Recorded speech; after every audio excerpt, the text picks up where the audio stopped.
Hello there, nice slice here, coming at you from the Great White North in beautiful British Columbia, Canada. Today we're going to be looking at Opinel knives. So I've shown a few of these in a video or two in the past. If you remember, I did a mustard etching on this one. I still think it looks pretty cool. That was the carbon blade on that one. And this one is the stainless blade, or the inox, as it's written on the blade, meaning inoxable. That one had no such effect with the mustard etching. And these four knives have something in common.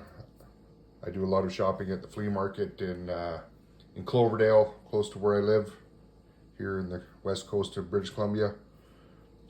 I picked these all up from the Cloverdale knife guy. He's my go-to guy when I go to the flea market. So here we have a couple of examples. These are Opinel number 6s. These are all number 8s. So I did a little reading up on Opinel. The company was started in 1890, and they had models 1 through 12. They stopped producing the 1 because it was just too tiny, wasn't worth their time. Nobody was buying it. And they got rid of the 11 because it was too similar to the 10 and the 12. But anyhow, these four I purchased at the flea market.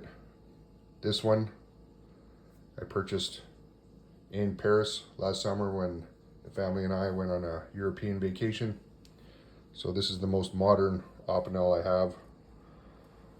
As you can see, this is the stainless Opinel inox.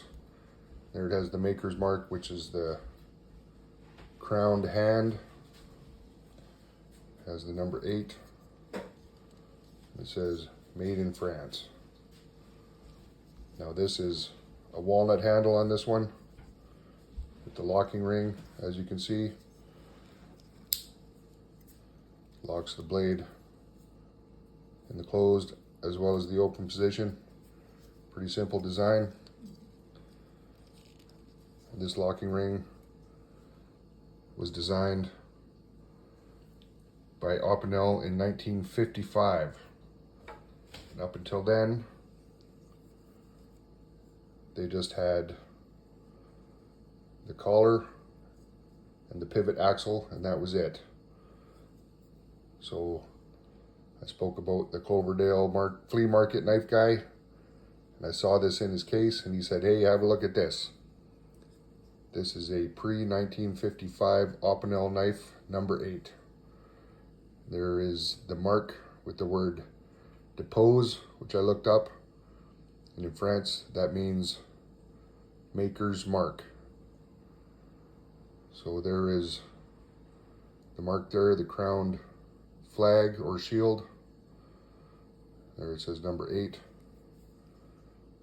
The nail nick on this knife, you can see, showing its age, has quite a bit of oxidation there. Just have a look at this blade. It has seen some use. So there we go again, Opinel with the crown shield. This would be the carbon steel blade. Still has a pretty good edge on it. Now I gotta say thank you to the knife guy at the flea market. He would not sell this to me, but he did lend it to me so I could do a video on it. So I thank him very much for that. But he did make me promise to bring it back to him, because it's a good talking point when customers come along. I can't blame him. So these are both number 8s. As you can see, not a lot has changed since 1890. This one, 19 whatever it is, pre-1955, but you can see just how much of that blade has been sharpened away over the decades.